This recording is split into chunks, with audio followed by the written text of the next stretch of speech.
हे hello guys, कैसे हो आप सब। आशा करती हूँ आप सब ठीक होंगे। तो स्वागत है आपका मेरे ब्लॉग में गाइस। तो आज जो है शुरुआत हुई है किचन से, ऑलवेज किचन से ही होती है। तो गाइस यहाँ पे मैं बना रही हूँ चटनी, डोसा और इडली वाली। तो नारियल तो नहीं था मेरे पास। तो सुबह सुबह मैंने फिर इडली बनाने का डिसीजन लिया, क्योंकि माही के स्कूल में कुछ आज हेल्दी फूड लेके जाना था। उनके स्कूल से मैसेज आया था, तो मैंने सोचा इडली से बेहतर कुछ हेल्दी तो हो नहीं सकता। तो गाइस जहाँ पे माही उठा रही है, माही सोई हुई है सॉरी, और उसके पापा उसे उठा रहे हैं, कहते लेट हो गए हैं। और देखो गाइस ये ऐसे ही करती है हमेशा, रात को जल्दी सोती नहीं है और दिन में तो जल्दी उठती नहीं है। तो इसके पापा इसको उठा रहे थे कि स्कूल के लिए लेट हो गया, उठ जा उठ जा। मगर माही तो माही है, माही तो किसी की नहीं सुनती। और बस यहाँ पे दोनों ये लड़ रहे थे और मैं इनको शूट कर रही थी वीडियो, कि जब बड़ी होगी तब इसको दिखाऊंगी ये कैसी कैसी हरकतें करती थी गाइस। और यहाँ पे बज गए थे 7 और अनफॉर्चुनेटली चली गई थी मेरी लाइट। और मुझे जो इडली की चटनी है वो मुझे ऐसे ही सिलवट्टे में थोड़ी सी ऐसे कूटनी पड़ी, क्योंकि माही जा रही थी स्कूल, माही को लेट हो जाता। यहाँ पे कट लगता है तो बिजली का। तो फिर मैंने इसे सिलवट्टे पे ही ऐसे कूट के बना लिया, क्योंकि माही को लेट हो जाता, 8 बजे तक तो उसने पहुंचना होता है। तो यहाँ पे मैं चेक कर रही थी इडली को, और यहाँ पे गाइज मैंने देखा तो ये एक तो पक गया था, बट दो जो थी वो कम पकी हुई थी। देखो गाइज ये थोड़ा सा लिक्विड लग रहा है, अंदर से गीली लग रही है, तो ये अभी थोड़ा टाइम और लेगी इसे पकने में। और ये मेरा जुगाड़ू स्टीमर है, नीचे रखा हुआ है मैंने ऐसे पैन वगैरह। तो ऊपर मैंने आटा छानने वाली जो छन्नी होती है ना, उसमें ही मैंने इडली मेकर को रखा हुआ है। और देखो गाइस यहाँ पे तैयार हो गई थी हमारी इडली, कितनी सॉफ्ट बनी है गाइस, आप लोग देख सकते हैं। ये मैंने रवा से बनाई है, सूजी और दही और बीच में थोड़ा सा बेकिंग सोडा डाल के बनाई है। बहुत अच्छी बनती है, आप लोग भी ट्राई कर सकते हो घर में। और चटनी वगैरह सब पैक कर दी थी। और यहाँ हो गई थी माही तैयार अपने स्कूल जाने के लिए। मंदिर में जय वगैरह कर ली थी इसने। और यहाँ पे मैं बोल रही थी मेरे को भी तो बाय कर दे, फिर इसने मेरे को भी मिठू किया और बाय बोला। और फिर आई अंदर, और इसको लिप ग्लॉस नहीं मिल रहा था, ये कह रही लिप ग्लॉस रह गया। और ये आप जो कपड़े देख रहे हैं, ये कल रात को मैंने शाम को धो के रखे थे, बस इसको तय करके रखना है। तो यहाँ पे ये भाग गई ड्रामे करके, ये हमेशा ऐसे ही ड्रामे करती है। और फिर बोल रही थी मम्मा आप हमें जाते वक्त शूट करो। मैंने कहा चल ठीक है। फिर मैंने यहाँ बाहर आके भी गली में इसको थोड़ी बहुत वीडियो बनाई, इसको कैप्चर किया। और ये पता नहीं क्या देख रही थी यहाँ पे किसी के गेट के अंदर। इसको आदत है ऐसे पंगे लेने की, ये देखो कैसे जा रही है, पंगे लेने की इसको आदत है। और मेरे को किया बाय, और मैं इसको बोल रही थी बाय नहीं बोलते हैं, हमेशा कहीं भी बाहर जा रहे हो तो बोलते हैं आती हूँ, आता हूँ, ऐसे बोलते हैं। तो बस गाइस यहाँ पे फिर मैं आ गई थी अंदर। ये देखो कितना मैसी हो चुका है अंदर। और टाइम हो गया 10 मिनट कम 8 का। और मेरे हस्बैंड जी का भी ब्रेकफास्ट मुझे बनाना है, आज उनको है छुट्टी। टाइम पीरियड का तो कोई लिमिट नहीं है, अपनी मर्जी से ही बनाऊंगी आज, नहीं तो 9:30 बजे तक उनको भी जाना होता है। तो मैं जल्दी जल्दी में सब कुछ करती हूँ। और चटनी मेरी रह गई थी, तो इन्होंने बोला मुझे इडली नहीं खानी, मेरे लिए डोसा बना दे। तो फिर गाइस उसी बैटर का मैंने डोसा बना लिया। तो यहाँ पे पतला पतले देखो कितने अच्छे थिन डोसे बने। और ये मेरी चटनी पिस गई थी, क्योंकि लाइट आ गई थी 8 बजे तक।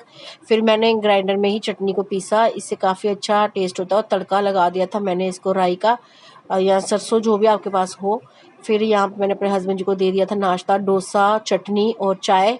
और साथ में दाल भी रखी हुई थी, मैंने कहा टेस्ट करके देखो कैसा है। तो उन्होंने कहा बहुत अच्छा बना हुआ है। और दाल के साथ नहीं खाया था, कहते कोई कॉम्बिनेशन नहीं है, चटनी अच्छी बनी है।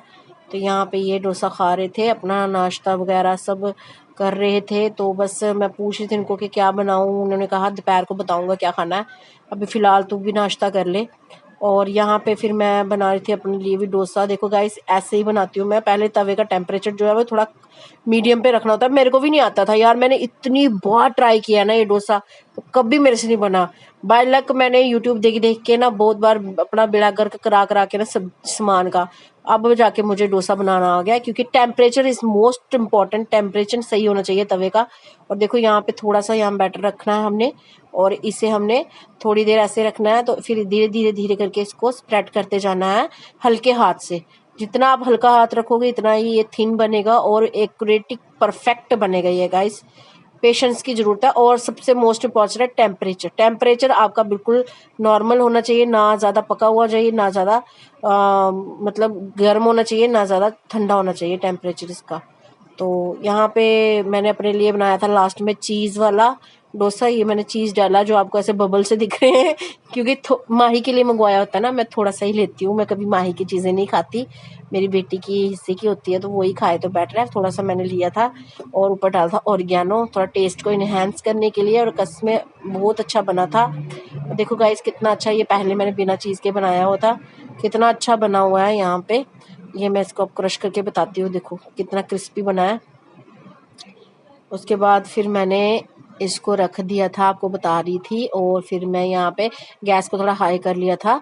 जब डोसा डाल देते फिर गैस को हाई कर दिया, और मेरा डोसा ख़त्म हो गया, मुझे लगी थी थोड़ी और भूख, और ये मैंने बनाई हुई थी घर में ऐसे नमकीन वगैरह कुछ बनाया होता है, क्योंकि मेरे हस्बैंड को लंच के लिए देना होता है मैंने, क्योंकि उन्होंने इवनिंग स्नैक खाना होता है, बेचारे सुबह जाते हैं शाम को 10 बजे आते हैं, तो भूख तो लगती है ना, इसलिए मैं एक साथ ही बहुत कुछ बना देती हूँ, कुछ कुछ जो मेरे हस्बैंड जी टेस्ट करते रहे और उनका भी पेट भर रहे, थोड़ी सी मैंने भी ट्राई कर ली, काफ़ी अच्छी बनी हुई थी। और ये मैं खा रही थी नाश्ता, डोसे खा के मेरा पेट नहीं भरा, और थोड़े से मैंने ये ले लिए खाने के लिए, काफ़ी अच्छे बने हुए थे। अगर आपको इनकी रेसिपी चाहिए तो मुझे कमेंट सेक्शन में ज़रूर बोलना, मैं आपको इसकी रेसिपी दूंगी। बड़े इजी वे में बन जाते हैं और अच्छे बनते हैं, और काफ़ी लॉन्ग टाइम ये स्टे भी रहते हैं। और चटनी को मैंने लगाया अपने फ्रिज में कि वो ख़राब ना हो जाए, और टाइम हो गया था 9:15 का, और यहाँ पे मेरे हस्बैंड जी ने लगाया हुआ था मैच, पता नहीं क्या देख रहे थे, जब भी घर में होता है टीवी का बेड़ा गर्क करने लगते हैं। और यहाँ बैठे हमारे अन्नदाता, और अन्नदाता को मैं बोल रही थी कि उठो थोड़ी हेल्प करवाओ, आज आप घर पे ही हो तो थोड़ी मेरी हेल्प करवा दो, मैंने थोड़ी बहुत सफाई वगैरह कर देती हूँ, आप बर्तन वगैरह क्लीन कर दो। बट यहाँ पे मैंने गलती से इनका कान थोड़ा ऐसे कर दिया था, बट मुझे भी अच्छा फील नहीं हुआ, फिर मैंने इनको अच्छे से सॉरी बोला, और फिर उन्होंने कहा कोई बात नहीं, मैंने कहा चलो चलो उठो, बर्तन धो दो और बाकी काम मैं वगैरह कर दूंगा। इन्होंने कहा बर्तन तू धो दे, बाकी जो झाड़ू वाला काम है वो मैं कर दूंगा, जब पोछे वाला काम कर दूंगा। मैंने कहा नहीं नहीं, आप झाड़ू वाला काम ही करो, वो पोछे बर्तन वाला काम ही करो। फिर मैं इसको बोल रही थी गौर से देखिए इस आदमी को, ये कितना भी करे काम नहीं करता, कितना भी इसके लिए करो, पर मुझे पता है ये सिर्फ ऐसे ही बोलेंगे, एंड ऑफ मुझे ही सारा काम करना पड़ेगा। ये देखो कैसे बिल रहे हैं बेल मछली की तरह। और फिर उसके बाद मैं किचन में आ गई, और सच में गाइस मुझे ही सारा काम करना पड़ा। ये शूटिंग है दोपहर की वीडियो है, मैंने इनको पूछा क्या बनाऊं, तो कहते कुछ अच्छा सा बना दे, तो मैंने कहा चलो आज इनके लिए बना देती हूँ मैं चाउमीन। थोड़े से पड़े हुए थे तो पिज़्ज़ा का एक बेस पड़ा हुआ था, मैंने कहा चलो पिज़्ज़ा और चाउमीन बना देती हूँ गाइस। और ये थोड़े से बड़े थे, आप लोग प्लीज़ मुझे कुछ महान आत्माएं मुझे लोग बीच में कमेंट सेक्शन में बोलेंगे कि सेल्फ पे ही रखा है तूने, और सेल्फ हम बहुत ही क्लीन रखते हैं हमेशा। मैं जब सेल्फ की सफाई करती हूँ तो अच्छे से साबुन से साफ करके अच्छी क्लीन रखती हूँ, इसीलिए मैं वेजिटेबल वगैरह अपने शेल्फ काउंटर पे ही काट लेती हूँ। तो प्लीज़ मुझे इस बात का कोई ध्यान ना दे, और मैं अच्छे से सफाई और हाइजीनिक में ही बनाती हूँ खाना। उसके बाद हमारे जो चाउमीन है वो अच्छे से बन गए थे, और फिर पिज़्ज़ा वगैरह भी मैंने अच्छे से टॉपिंग करके रख लिया था। वेजिटेबल मैंने कम ही लगाई थी, मेरी बेटी को चीज़ ज़्यादा पसंद है, इसलिए मैंने चीज़ की टॉपिंग ज़्यादा की हुई है।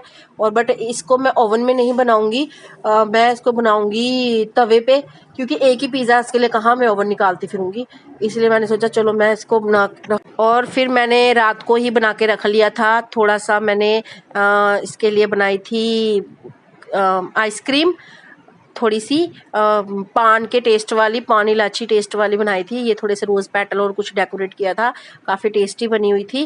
रात को ही मैंने इसकी थोड़ी बहुत प्रिपरेशन कर दी थी। और ये बनाया था मैंने फ्रूट पंच, थोड़ा सा फ्रूट फ्रैट डाल के, और ये भी मैंने पान के टेस्ट वाला ही बनाया था, इसमें जो फ्रेगनेंस और टेस्ट था वो पान के पत्ते का था। आपको कहीं पे भी एसेंस मिल जाएगा, किसी भी अच्छी सी ग्रोसरी शॉप से मिल जाएगा आपको, वनीला एसेंस, चॉकलेट एसेंस, पान का एसेंस, हर चीज़ का एसेंस होते हैं, तो बस वही एसेंस इसमें मैंने 2 ड्रॉप डाले थे। और गूंद कतीरा डाला है, और इसमें डाले मैंने सब्जा सीड, दूध, बहुत कुछ डाला है। आपको अगर रेसिपी चाहिए होगी तो आप मेरे से ले सकते हो कमेंट सेक्शन में टैग करके। तो गाइस हमारी आइसक्रीम वगैरह सब हो गया था तैयार, बस पिज़्ज़ा ही तैयार करना था, चाउमीन वगैरह हो गए थे तैयार। और पिज़्ज़ा मैंने बाद में लगाया था, क्योंकि मैंने सोचा माही आएगी थोड़ी लेट, उसके पापा चले गए थे उसको लेने। फिर उसके बाद माही आ गई थी घर, और मुझे कुछ बता रही थी क्या, हाँ ये आइस बॉल, ये आइस बॉल पता नहीं कहाँ से लाई थी, देखो कैसी लग रही घिनौनी सी, और ये कहती है इसको खाते हैं। मैंने कहा चल बाद में खा लेना, पहले हाथ मुंह धो ले और लंच वगैरह कर ले, तेरे लिए कुछ अच्छा सा मैंने बनाया है। और इसके पापा आ गए थे यहाँ पे, बैग छोड़ दिया। मैंने कहा स्टोर में छोड़ो। फिर तवे पे मैंने थोड़ा सा गर्म करके बिल्कुल स्लो फ्लेम पे साइड पे थोड़ा सा पानी रख के इसको कर दिया था बंद, क्योंकि ये स्टीम से ही बहुत अच्छा पक जाता है 5-10 मिनट में। और फिर हमारी पार्टी हो गई थी शुरू, और ये था पिज़्ज़ा, चाउमीन, और फिर से करा रही हूँ, पिज़्ज़ा चाउमीन वगैरह। माही ने बोला फिर से लो मम्मा शूट। और फिर ये आइसक्रीम थी, और ये फ्रूट पंच, और हमारी सुबह की बची हुई इडली, जो माही ने बोला था मम्मा एक्स्ट्रा बनाना, क्योंकि इडली मेरी बेटी को बहुत पसंद है। मेरे हस्बैंड जी कम खाते हैं और मेरी बेटी को बहुत पसंद है। उसके बाद इन्होंने ट्राई की इडली, जो कि सुबह इन्होंने नहीं खाई थी, तो कहते चलो थोड़ी खा लेता हूँ, तूने बनाई है। और माही की तो ऑलवेज फेवरेट है, हमारे घर में तीसरे चौथे दिन बन ही जाती है इडली। ये देखो झूठी तारीफ, इनको पसंद ही नहीं है, फिर भी बोल रहे अच्छी बनी है, चलो कोई नहीं। और इसके बाद फिर मैंने कहा थोड़ी थोड़ी चीज़ें सब ट्राई करो, ताकि मुझे बताओ मेरी कैसी बनी है कैसी नहीं। क्योंकि जब कोई चीज़ बनाता है और उसे एप्रिशिएशन मिल जाती है, कोई अप्रिशिएट करता है ना, तो यार उसका मज़ा ही अलग लेवल का होता है। कि किसी ने इतनी तारीफ़ किया तो कुछ और बनाने का एक जज्बा सा मिल जाता है, हौसला मिल जाता है कि नहीं यार कुछ और ट्राई करो। तो पिज़्ज़ा भी इनको अच्छा लगा, मेरी बेटी को, मेरे हस्बैंड जी को।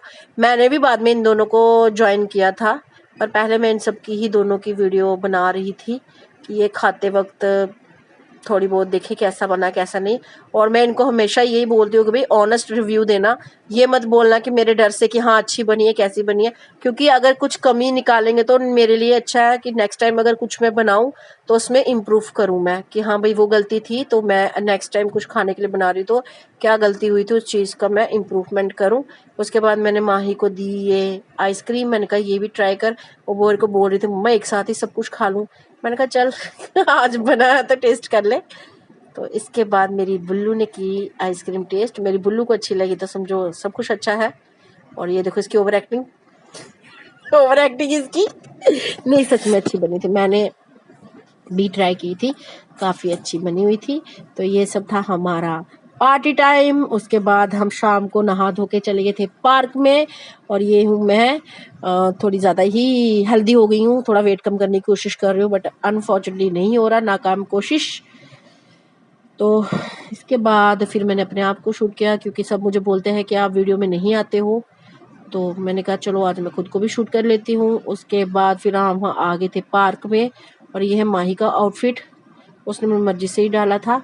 वैसे मैं इसको बोल रही थी कपड़े डाल ले, यार ये डालती नहीं है, इतने नए नए कपड़े रहते हैं पड़े हुए, बच्चे डालते नहीं है और वो पड़े पड़े ही छोटे हो जाते हैं। तो माही की तो बहुत ज़्यादा ड्रेसेस ऐसी हैं जो छोटी हो गई हैं, बेचारी ने 1-2 बार ही डाली हुई हैं। तो मुझे बड़ा दुख लगता है कि इतनी महंगी चीज़ें ली हुई हैं, इतनी महंगी ड्रेसें ली हैं, बट टाइम ही नहीं लगा बेचारी को डालने का। और यहाँ ये शुरू हो गई थी झूले लेने, और इसके पापा को बोल रही थी ये पापा मेरे को झूले दो पीछे से, तो बस ये पकड़ के इसको झुला रहे थे। और यहाँ पे पता नहीं क्या बातें हो रही थी इन दोनों की, और मैं इन दोनों को वीडियो शूट कर रही थी इन दोनों को। और नहर में पानी भी आ गया, ये तोफपुल वाली पार्क है यार, बड़ी अच्छी पार्क बनाई हुई है, मैंने आप लोगों को काफ़ी ब्लॉग में बताया हुआ है, अच्छी बनी हुई है। उसके बाद शाम को थोड़ा अंधेरा हो गया था, लाइट चली गई थी, यहाँ पे कट लगता है यहाँ पे शाम को भी। तो बस गाइस देखो मैं भी झूले में बैठ गई, मुझे डर बड़ा था कि ये टूट जाएगा, पर टूटा नहीं। ये डर डर के मैं झूला ले रही थी, पीछे से माही आई और धक्का देने लगी। मैंने कहा बस मैं अगर गिरी ना तो हड्डियां तो टूटेगा, हड्डियां भी टूट जाएंगी। तो बस गाइस ऐसे ही हमारा पूरा दिन बीत गया खुशहाली से, हमारे हस्बैंड जी की छुट्टी थी तो हमने काफ़ी इंजॉय किया, खाया पिया, मस्त रहे। और आप लोगों को मेरी वीडियो अच्छी लगती है, लाइक कमेंट शेयर सब्सक्राइब करना ना भूले। लव यू गाइस, अपना और अपनी फैमिली का ख्याल रखिए।